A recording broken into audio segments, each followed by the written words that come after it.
Have you ever wondered how a machine tells the difference between what's real and what's just a digital ghost? Well, today we're diving deep into the incredible story of how we can actually teach an AI to see the truth. Okay, so let's start with the big question. For any robot, any self-driving car, any autonomous system, the real challenge isn't just, what am I seeing? It's, can I actually trust what I'm seeing? You have to remember, from the machine's perspective, its entire universe is just a constant stream of data.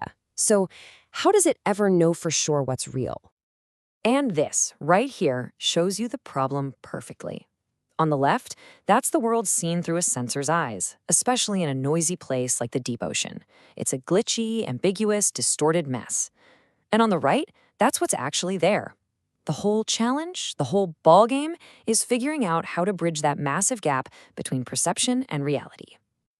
So let's start with our first section and talk about what happens when a machine starts to, well, hallucinate. This is the moment when an AI literally cannot trust its own senses. Imagine for a second you're an autonomous submarine trying to map a shipwreck. Your sonar is getting hammered with all these phantom echoes and weird, distorted signals.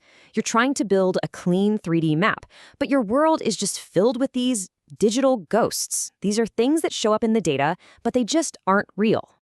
Now, engineers have a name for this kind of catastrophic hallucination. They call it the flat-form error. And it's exactly what it sounds like. It's what happens when the noise gets so overwhelming that the system just gives up on the third dimension. It takes a beautiful, complex 3D object and collapses it into this useless, smeared-out 2D image. So the obvious question is, why can't we just fix this with better hardware? You know, more sensors, more data? Well, this leads us straight to what you could call the engineer's blind spot. Because as it turns out, just piling on more data isn't the answer at all. Here's the fundamental flaw with pretty much all of our current methods. Algorithms like Kalman filters, they're basically just averaging everything together. They take all the noisy data, mush it up, and just hope that the result is somewhere close to the truth. But they're missing something crucial, which you might call a topological conscience. They have no way of asking a really simple, basic question. Hey, does the shape I'm building right now even make physical sense?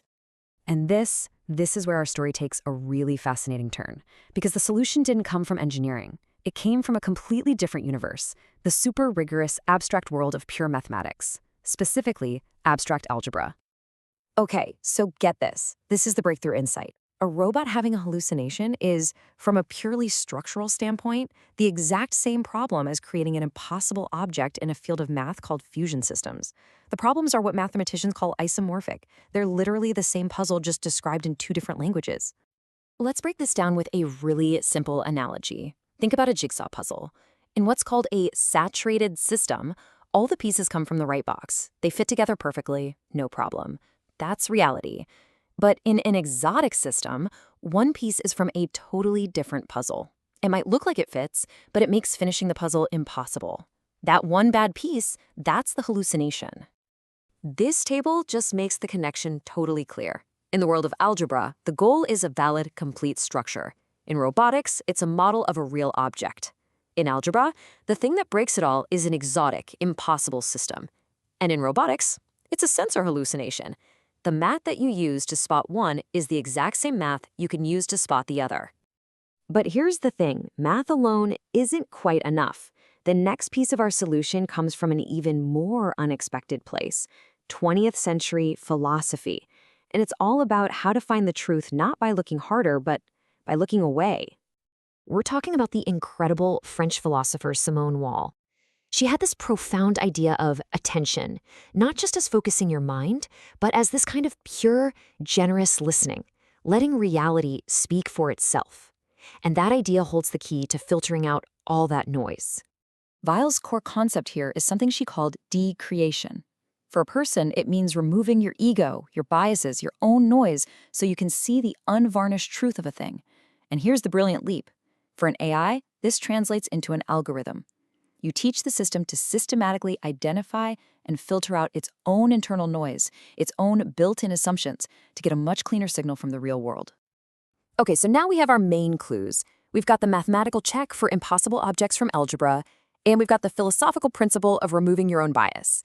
So let's see how these two ideas get fused together into one incredibly powerful formula. The idea was to build what you could call a super equation, something that acts like a truth filter for the machine. It's got the hard logic of mathematical rigor at its heart, but it's guided by a healthy dose of philosophical skepticism. So the first part of our equation is the math filter. This is called the saturation ratio, and it comes straight from abstract algebra. It doesn't average data. It just asks a simple, brutal yes or no question. Can these pieces of data I'm seeing actually combine to form a physically possible object? Then we multiply that by the philosophy filter. This is the Willian decreation term, and it basically acts as a penalty function. It punishes the system for having too much ego, for making too many of its own assumptions or injecting its own noise to try and make the data fit. The more it has to guess, the lower its score goes.